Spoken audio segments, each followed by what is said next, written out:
All right, well, why don't we go ahead and get started? My name is Josh Rank, and I'm the content marketing specialist here at AutoRABIT.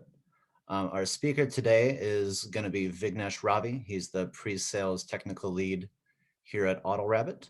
We're going to be discussing the various ways to optimize your Salesforce DX experience. If you have any questions, please submit them to the Q&A section below, and we'll take some time to go through those at the very end. So yeah, well, we can get started if you want to go to the next slide there, Ravi, or Vignesh. Here are a few of the partners that help us provide complete DevSecOps services to our customers. AutoRABIT is the leading DevSecOps platform for developers working on Salesforce, and we've come a long way over the last 7 years. We're positioning ourselves at the forefront of the industry, particularly in how we can help out the healthcare industry. We have offices that are located all over the world so that we can better serve our customers. Our headquarters are located in California, but we have multiple offices in a variety of countries to better serve the local communities. These are some of the healthcare companies that have chosen AutoRABIT to help them work through the specific challenges relating to the healthcare industry relating to DevOps. So I'm going to go ahead and pass it off to Vignesh to begin the discussion. Sure. Thank you, Josh. And thanks everyone for trickling into this webinar today. I'm Vignesh. I lead the pre-sales technical division within AutoRABIT, and happy to walk you guys through what AutoRABIT is capable of. And to start off with, in this particular slide, you're having a look at some of our healthcare customers, right? Just to specifically name a couple of them, let's say Aetna and Beckman Coulter, because I work very closely with those folks.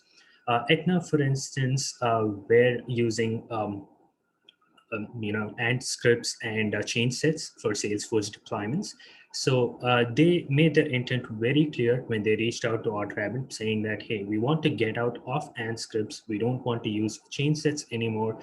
So give us a tool that will be able to deploy metadata into Salesforce production environments a lot faster than these tools that we currently use. And that's how we got a lot more friendlier to them, if I may, and we let them start exploring the different capabilities of this solution, which we will look at in a later slide. And also, Beckman Coulter was kind of a similar experience, but this was more on the connectivity perspective. They were using SVN, and they still are using SVN right now. Of course, SVN being a centralized repository is not really a go-to repo when you talk about DevOps, right? Not just with Salesforce, with any DevOps world. So since they had the SVN on-prem, we were the only solution at that time, and we still are the only solution at this point in time to be able to connect to an on-premise SVN repository, and that really sounded good to them, and that's how we shook hands. So just a couple of examples that I wanted to point out, and also taking this conversation forward, what we plan to bring in with AutoRABIT as a capability is we want to make sure that the world understands DevSecOps and takes their DevSecOps world from probably a stage 1 to a stage 5. So we look at it like a maturity level, right? So of course, just like DevOps, there's always a level 1 where you start from, and then there's always a level 5 where you end up with complete automation, right from a user story creation all the way to your production deployments. That's exactly what we focus on within AutoRABIT as well. Before I go to the 3 pillars that's highlighted in here, just wanted to kind of talk about the product suite itself. So AutoRABIT as a product suite comes with a couple of capabilities. On one side, we have AutoRABIT for ARM, meaning it's a release management platform that helps you with Salesforce deployments. So it's a solution that's purpose-built for Salesforce. And on the other side, the capability is more about a backup and recovery. So we help backup snapshots of data and metadata from a Salesforce environment, be it a prod environment or a sandbox, and then be able to restore from it as well. So in this particular product suite with multiple capabilities, we try to push a DevSecOps further. So what do I mean by that? It's basically a combination of DevOps and SecOps, right? Where security is not just part of the DevOps or the SDLC lifecycle, but it's more shifted towards the left, if I may. So we would want to highlight the importance of security at an early stage in the DevOps process, so that you have automation built in at every phase, and then go all the way to deploying metadata into production. So that's where these three pillars come into play. With AutoRABIT, there's speed, automation, and agility as well. So if a customer, let's say, for example, an Aetna, came to us probably a couple of years back, and what they wanted to do was they wanted to kind of increase the speed of deployments. So we, of course, took them in with care, and we published an ROI sort of a metric for them, where we were able to save close to 92,000 US dollars per month for that particular customer. So that's how effective we were in terms of automating not just deployment activities, but pre and post deployment steps on top of that as well.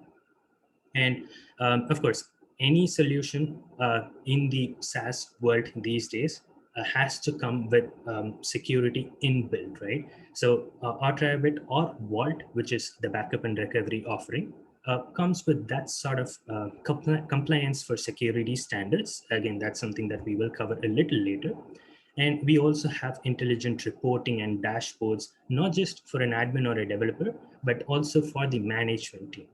So if you have your higher management come in and view how many commits were done or how many user stories ahead of is your master branching, you'll be able to know that from this tool.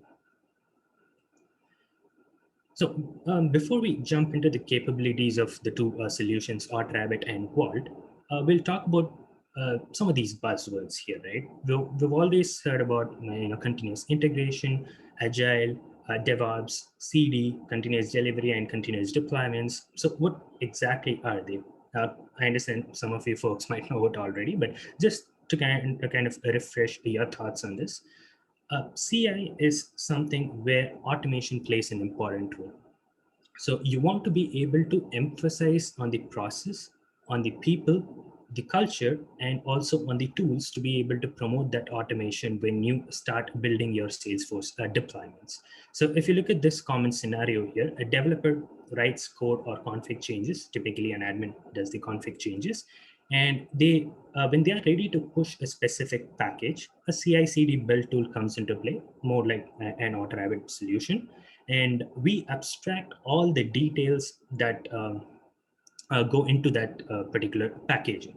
So what we do is we dynamically create the package.xml for Salesforce so that we can put together metadata and create a zip structure out of it. And then once everything is good, we invoke some functional tests to be able to automate the execution of Selenium or Provar or AxleQ along with that build process. And once the post-deployment steps are tagged with a specific package, if everything's good to go, if we have a shippable code, then it's all good to be merged upstream and then deployed all the way to production as well. Of course, it's always easier said than done, right? This is something that's not just done typically in a day, but it is usually done in a matter of 3 months or 6 months, or maybe even a year, depending on when they, depending on where a customer is with respect to a maturity model. If they are probably starting at level 0, kind of a beginner or a novice, then it is at that point that we kind of educate them as to what a source control is, why it is essential for a DevOps world, especially with Salesforce, and then we take them all the way to CI and then CD. So this is a very good saying by Martin Fowler himself as to why we need continuous integration. So the idea of CI, again, like we talked about earlier, is basically to integrate multiple development work streams. So the more the integration is, the more the number of deployments to the target environment, the more the features that are getting out of the production system to your end customers. So that's where this plays a major role. And taking it a little further, right? we talked about what CI is very briefly as to how things are automated. Metadata deployment is automated along with improvement in process, people, culture, so on and so forth. And when you talk about continuous delivery, it's how you plan the end deployment. It's how you automate your production deployment. So with respect to creating a user story at the very first stage and to be able to deploy that into production, which is usually the last stage in a release pipeline, right? AutoRABIT is able to get into the picture at almost each and every stage of this DevOps infinity cycle. So just to give you some idea around that, the AutoRABIT release management platform that we have is able to let you work on developer level changes or admin level changes within the UI, meaning you can change metadata, change config level changes on the fly before you push it to a remote repository. And you will also be able to merge multiple development work streams together in such a way that you're able to resolve conflicts on the fly. So for the audience who's familiar with the Git terminologies, we are able to support pretty much any type of conflict resolution like ours, theirs, fast forward, recursive merges, inclusive merges, so on and so forth. And if you look at the test phase of this cycle, we're able to bring in solutions like code scan for static code analysis, or Selenium or ProVar for functional testing as well in the QA environment. So basically, AutoRABIT as a solution will be able to package the metadata right out of your Salesforce environments once the development is complete for that story, and it will take it all the way, put it in a version control system, and then again package it with pre and post deployment steps, and then take it all the way to higher environments or through higher environments to a production Salesforce environment. And during this process comes an integration with various tools. So we are having a look at some of the solutions that we integrate with. Like I talked about earlier, AutoRABIT is kind of a product suite in itself, right? We have a backup and recovery platform that's on one side of the pillar. And then on the other side, we have a release management platform as well. With respect to a release management platform, the external integrations have to be a lot in number. Typically because our customer base, or in general, Salesforce customers, they're not, they can always go ahead and deploy changes from one Salesforce environment to another. But what's the point of deploying changes from a Salesforce environment if you have a version control system, right? That's usually our source of truth. And that's where, DX sort of came into the picture, promoting source-driven development as well. But not going out of context here, we do have multiple plugins or integrations, to be able to connect to those endpoint APIs. So when it comes to test automation, we support ProVar, Selenium, AxleQ. And when it comes to source code analysis, there's support for code scan, which we have recently acquired, probably a week ago. And then we do have integrations with checkmarks, PMD, SonarQube as well, along with different source control and change management platforms. And definitely, I have to mention the fact that AutoRABIT as a release management platform is capable of integrating with any managed package that you find in the App Exchange. So you find a free managed package or a managed package that you paid for, like a CPQ or a Vlocity or Encino, Viva, you name it. You'll be able to find that work very well with AutoRABIT. And what I mean by that is you'll be able to commit the managed package metadata members into a version control system and be able to extract metadata out of the source control and deploy it to a higher environment as well. So let's kind of get into the agenda for today's discussion, right? Of course, we talked about what AutoRABIT is capable of, some of our customers, we looked at their success stories and all that just before this, but I want to highlight on specific points as mentioned here in the agenda as to how we help industries across the globe, and also highlight the importance of AutoRABIT and its integrations in the healthcare industries. So we'll kind of start that discussion with how AutoRABIT works with Salesforce DX, and then take it from there. So AutoRABIT with Salesforce DX, before we get into that integration, just a quick understanding of what DX is. DX is something that Salesforce introduced probably 3 to 4 years back. And they always had in mind that they want to promote a source-driven development. They were just probably looking out for a right time to be able to push DX and promote the use of source control when it comes to Salesforce deployments. But with respect to DX, even though Salesforce does a lot of good for its customer base by pushing DX and its capabilities, there are some disadvantages here and there. And that's where AutoRABIT tries to fill in the gap, right? So for example, in the world of DX, everything is driven by us via CLI. So a person who's interacting with DX or wants to work with DX, they should be able to use Salesforce CLI and also be an expert in Git CLI as well. That's usually a lot to ask for when you talk about admins, right? Admins, they don't really want to get into the nitty-gritty of code and all those, code level changes, right? They want to be able to configure things and maybe initiate a workflow here or create a validation rule there and be able to deal with configuration changes in Salesforce. So it's asking a lot from them. So what AutoRABIT does is we provided a graphical user interface to bring in all the capabilities that a DX CLI offers into a tool like AutoRABIT and kind of expose it within a user interface. That way, be it a developer or an admin or a release manager or even an architect who's kind of defining branching strategies with DX, they'll be able to comfortably navigate through AutoRABIT and push changes via scratch args into higher environments. So we'll talk more about scratch args, how source-driven development is enhanced with AutoRABIT. So some of the common questions that we have seen over time is ever since we have started implementing DX, probably back in 2017 or so, we have seen this to be a very, very common question, right? Why does a DX customer need AutoRABIT? With DX, I'm using a source-driven development, I'm leveraging that, and I'm already having a source control system to go with what I have within Salesforce. So why do I need AutoRABIT?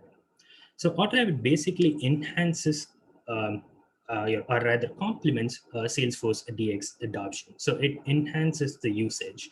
And how does it do that? So let's talk about some of the challenges that you face with DX without AutoRABIT in the picture.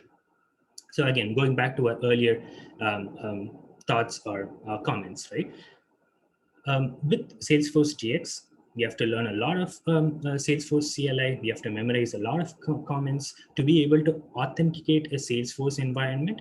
We have to go through 3 or 4 different CLI commands to be able to successfully register that scratch or within the DX environment.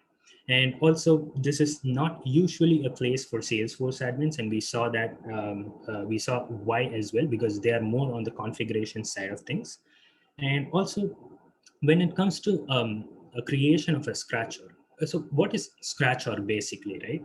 Scratcher is where it replaces the functionality of a developer sandbox prior to the DX era. So developers or admins, they always work with the developer boxes and developer sandboxes rather. And with the help of DX, they are replaced by scratchers, thereby letting a developer or a development team work on a single feature or on a single epic in a specific scratcher. So with DX, you can create a scratcher, but it doesn't come with any metadata or data. But AutoRABIT helps you populate that data and metadata into that scratcher. And likewise, there's multiple challenge as seen in this hub and spoke model here. Some of the challenges, including the fact that it cannot it cannot integrate with an ALM system or a source control system as tightly as we would like it to. So let me kind of build on that, right? What I actually mean by that is you can commit your metadata changes in a scratcher to a version control system. Yes, you can do that anytime using Salesforce CLI. But is there a way to map the Salesforce scratcher to a version control system and also be able to record changes of metadata in a change management or an ALM system like Jira? The answer to that is a no, right? So if you look at this table here, we have kind of segregated that into multiple columns where we look at the pre-DX world and look at the DX world and also look at DX with AutoRABIT, right? So a pre a pre-DX world is something that everyone is aware of, where you work on a single monolithic code base. There's AND scripts coming into play. There's change sets, and you're limited to metadata, zip packaging, so on and so forth. With DX, obviously, some of these disadvantages are eliminated in the sense that you're not using a dev sandbox where multiple developers are coming into picture. You're just using a scratcher that's specific to an individual. So that's definitely an advantage. And also you use the CLI and the SFDX APIs to be able to export a package and then deploy it to the target. Again, what's the advantage of that over an approach that's followed in the pre-DX stage? Instead of using AND scripts, you would be able to package metadata in a much more granular fashion. For example, to get into the details of it, if you talk about an object, right? Object itself is not a separate a metadata folder in DX anymore. Object is further split down into fields, and you can further split those sub metadata types and be able to granularly deploy metadata. So obviously there is some advantage with DX, but what you don't get out of DX is a way where there's multiple developers or multiple admins being able to work with Scratch.org, and that's where AutoRABIT comes into play. So when you talk about Scratch.org, you don't just end up creating an empty Scratch.org from the SFDX CLI, but you create a Scratch.org within AutoRABIT and populate that with metadata and data as soon as it's being created.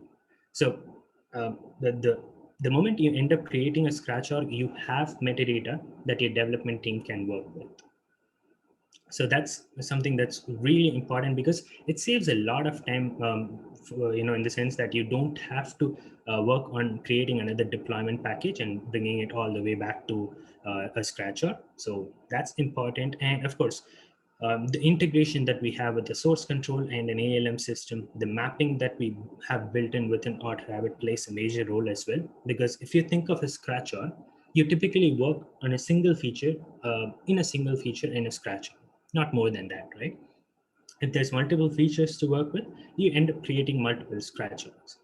So every time you create a scratcher, it's not ideal to manually map it to a version control system and an ALM system for every commit and every merge that you make, or that you do rather.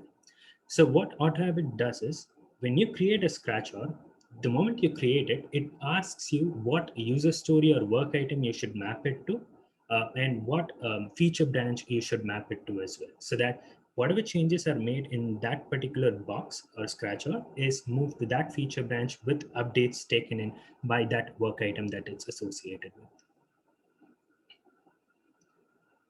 So that's on DX, right? So even though DX is kind of helping the Salesforce customer base, it's still asking a lot from Salesforce admins who are not really code friendly. And this is something that we've been hearing for quite a long time. When it comes to DX, to be honest, there's not a lot of customers who have rather successfully implemented DX. Either they find it difficult to transition from a non-DX world into DX, or even if they try to move to DX, they're always having challenges in trying to extract code of admins, like we spoke about a little earlier. So if you look at some of these feedback points, right, they are very relevant. If you look at this one right here in the middle, there isn't context for a scratcher. Whereas while creating a scratcher, we provide that sort of metadata and data. And we struggle, if you look at the last point here at the bottom, we struggle with versioning and managing unlocked packages.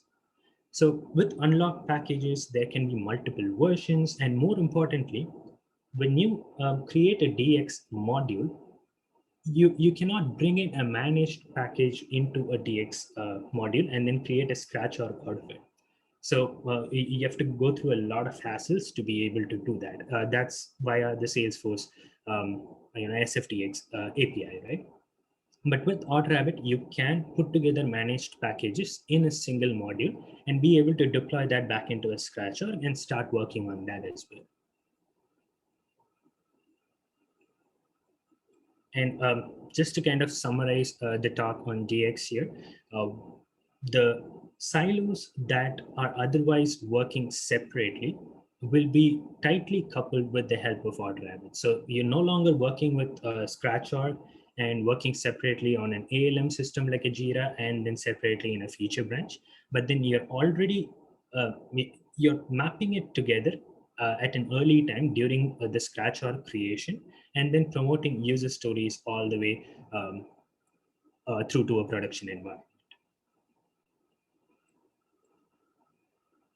So that's with respect to DX here. And on the same front, right, I'd like to kind of talk about how AutoRABIT works with Vlocity as well. So as we looked at the headline of this particular webinar, it's more on how we enhance deployments for healthcare industries, and Vlocity as a managed package plays a very important role in doing so, right?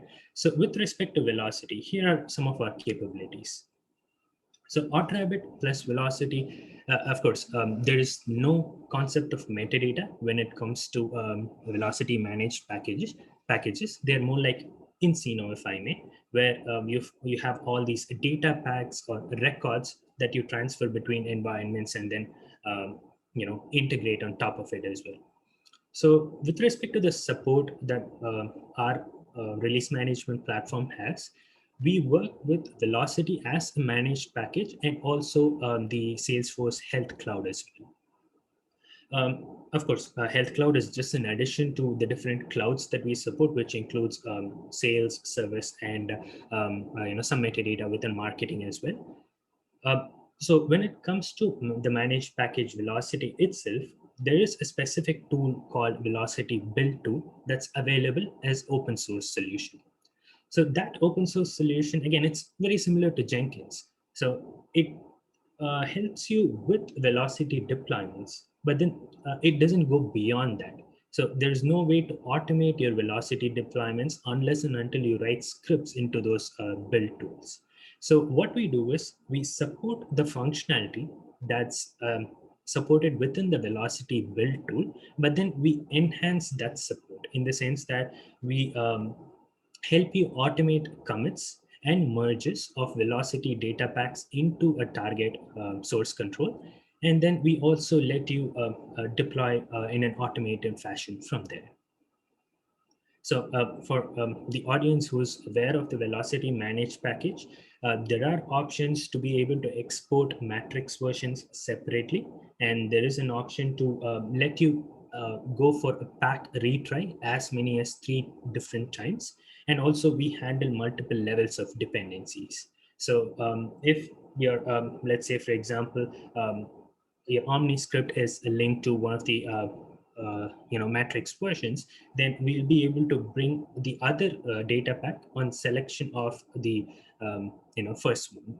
So that's where multiple levels of dependencies are handled and automated as well. And when we talk about Vlocity, again, some of the customers from the previous slide reflect in here as well. For example, if you look at BCBS, Anthem, Globe, BCBS is a nonprofit organization as highlighted here. They serve a lot of Michigan members in here with respect to providing health benefits. So the reason that they wanted to have a chat with us in the first place is they had some issues with respect to branching strategies. So the first time that they reached out to us, they did not want a solution that can automate their deployments. they wanted a solution that can improve their process. So they wanted suggestions from the AutoRABIT personnel to be able to improve their branching strategy, which I believe is really, really important to be able to take the next step into the maturity model, right? So that's where we kind of started interacting with them, and then we showed them some of the feature level benefits that link directly with the maturity model progress. And of course, they happen to like our solution, and that's where the partnership started. And when you take another customer like an Anthem in here, of course, they're for-profit healthcare company, right? Anthem had issues with merging code or integrating work streams from lower environments all the way to higher environments. So when they have multiple production environments, and whenever you have multiple production environments with a user base as large as 40 or 60 working together, then there's always room for merge conflicts, and you'll go through these conflicts at a larger rate than ever, I would say. So they came to AutoRABIT trying to resolve these merge conflicts, and that's exactly the point in time where we started supporting Vlocity build tool, and they bought Vlocity as a managed package as well, and that's how we started that partnership with Anthem. So kind of deviating from Vlocity managed package support within the release management platform, we also have an open plugin that's available in the VS Code marketplace. So if you are a user of AutoRABIT and you're leveraging VS Code for your daily developments, then you can always go to the marketplace, be able to download the plugin, and then work through commits and merges within the Visual Studio Code. Again, why did we come up with this particular integration, right? Firstly, we want to make sure that we heard customer requirements. Salesforce, probably a couple of years back, 2 years back, if I remember right, it did announce that they're going with VS Code as the preferred IDE to work with. And from that moment on, we wanted to establish this sort of a plugin support as well, and there were a bunch of customer requirements coming in. So we were more than happy to have this in place. And what it does is it kind of lets you get into the shift left methodology, if I may. Again, to talk a little bit on that, shift left is where you're able to detect bugs early on in the DevOps life cycle, right? So prior to even hard committing metadata members into the target environment, I want to make sure that if there are any failures, I should be notified ahead of time. And that's what the third point here, metadata pre-validation, does. So you have a package that consists of a user story and maybe 20 components or so, 20 metadata members. Before remote pushing them into your Bitbucket or SVN or TFS repository that we support, you can validate that package against a production environment. That way, in the future, when you deploy that user story to production, you know for a fact that it will be successful because your commit pre-validation was successful prior to a commit. So it's always good to go with the shift left approach, kind of detect bugs early on where you can, and then promote the healthiest of codes into the higher environments. So that's where you can leverage VS Code with AutoRABIT to be able to perform commits and merges. So kind of on the same topic here, we do have support for a web IDE as well. So VS Code is an IDE of its own, and AutoRABIT has an inbuilt web IDE that we support as well. Again, the reason for this is we wanted to make sure that we are addressing everyone's concerns, right?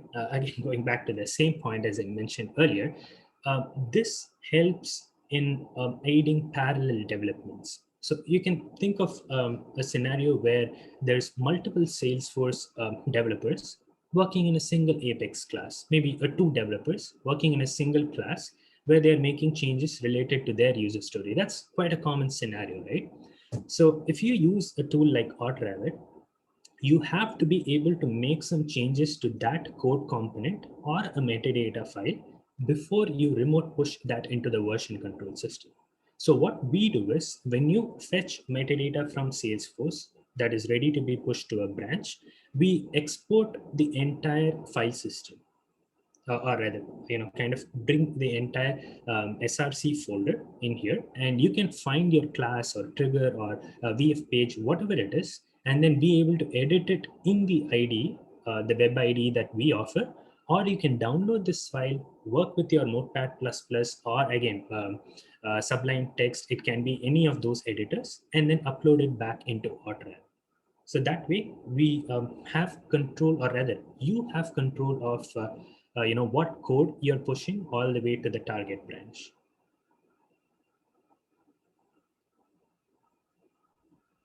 So apart from whatever we have seen so far, AutoRABIT's support for DX, VS Code, Vlocity, Web ID, so on and so forth, we have a bunch of other features as well. Like I said, the AutoRABIT platform is built for Salesforce to be able to automate your releases.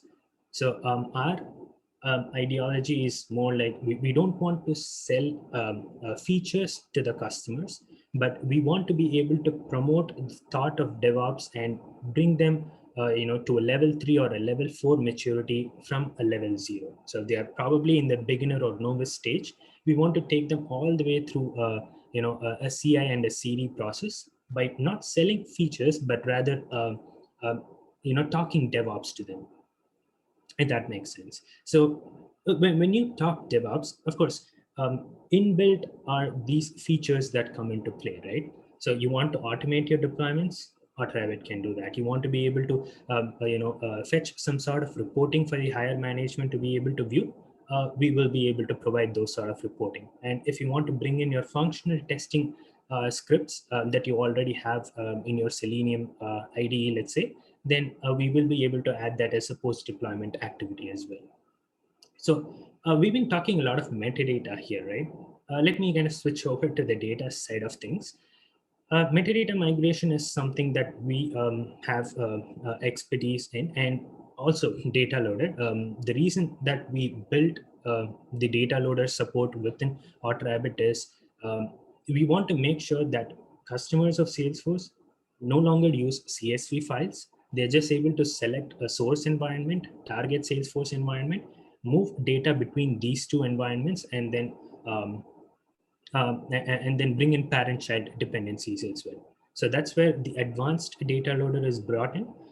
So if you're familiar with packaging techniques like Encino and so on and so forth, we have a specific feature that actually packages all the Encino features with its dependencies and moves them all the way to the target. So Encino is always kind of um, um, a difficult managed package to work with, where there's multiple levels of dependencies like junction object, lookup relationships, master detail. So our tool kind of helps them helps bring together all these objects and migrate them to the target.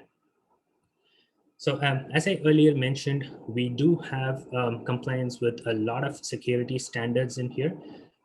So the thing about AutoRABIT is we don't rely on the host infrastructure's compliance standards to tell that we are compliant with the same standards too. So if you talk about HIPAA, ISO, SOC 2, GDPR, AWS is compliant with those standards, Azure is, GCP is as well. But we don't rely on them being compliant with those standards. We ourselves went out there, talked to multiple organizations and got individually certified on these standards that you're looking at.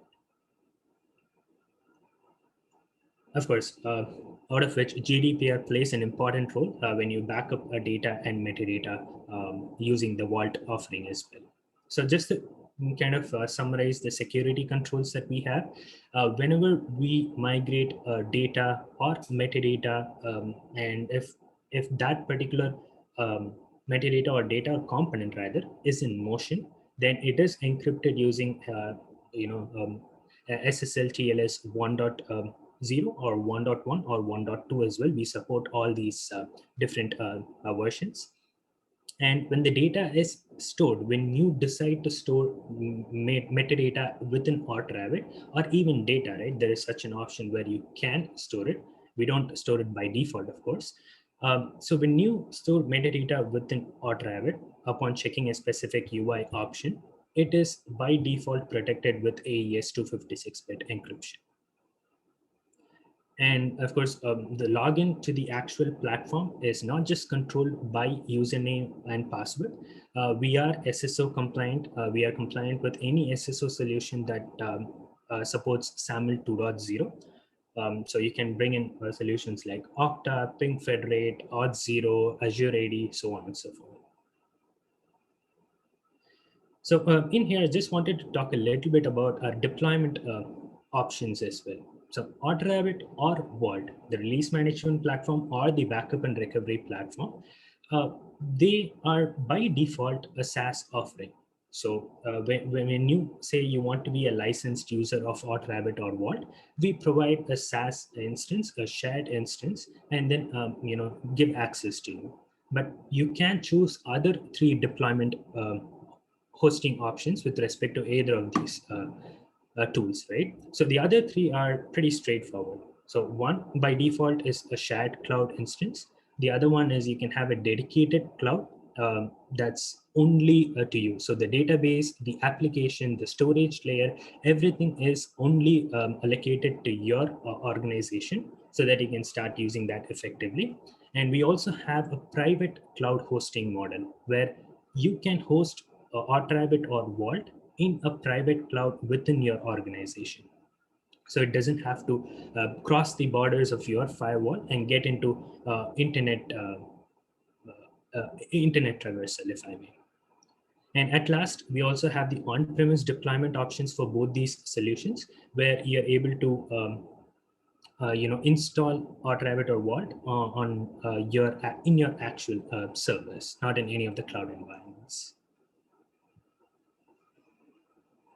So we've been talking a lot about our automated release management platform, but to kind of summarize this particular presentation here, we do have another suite or another capability, if I may, which is a Vault for Salesforce backup and recovery. Of course, the audience might already be aware of it. You might know the fact that Salesforce deprecated the support for backup and recovery sometime last year, and again in the last month or so they reintroduced support for it, looking at different customer requirements. So this solution has been in the picture for around 2 or 2.5 years now. And what we do is we help you take backups or snapshots of metadata and data into a storage environment.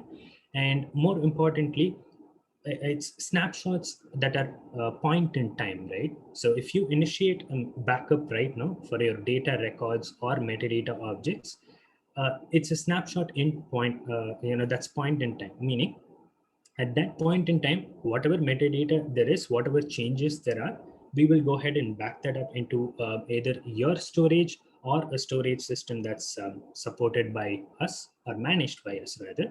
So when it comes to storage types, we offer on-premise storage as options as well, where you can leverage your NFS servers to be able to store data and metadata in that. Or you can use your GCP or Azure or S3 buckets within AWS as well. And just to talk about some of the other features in here, we do have the ability to compare a snapshot that you have already taken with the live configuration in the org. So if you look at this particular window right here, where there is a screenshot of the comparison, right? So it says that the phone number field is modified, and that's highlighted here. So we're able to compare a snapshot to a live configuration and be able to show any sort of modifications and deletions. And last but not the least, this tool supports data seeding and metadata seeding as well, meaning you can take a metadata backup snapshot or a data snapshot and be able to use that as a source to deploy to any other lower environments, maybe to a QA environment or to a dev box as well. And of course, along with support for data seeding comes restoration as well. If there's support for backup, there's always support for restoration as well, right? So when we back up metadata and data, we take into consideration all the relationships, self-references, cross-references in the form of lookup relationship, master detail, or junction object. We'll be able to back them all up, and we are able to restore them with those dependencies into the same environment from which the backup was taken.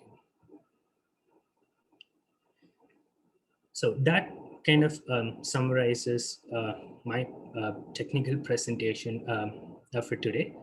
Again, the audience members, thanks a lot for joining in. We will open up the floor for questions. All right, well, we've got a couple of questions in the Q&A, so I'll run them past you, if that's okay, Vignesh. The first one is what test automation comes out of the box without integrating a tool like CodeScan or Provar? Sure. With respect to CodeScan, it's a static code analysis solution, and it's something that we have recently acquired as well, right? The advantage of CodeScan is that is the only tool in the SCA space which supports close to around 120 or 140 metadata types. So again, the reason that I say that is there are other tools in the market like SonarQube, Checkmark, so on and so forth, that does not have that amount of rule sets, from a support perspective. So what we can do from a CodeScan perspective is be able to take your metadata.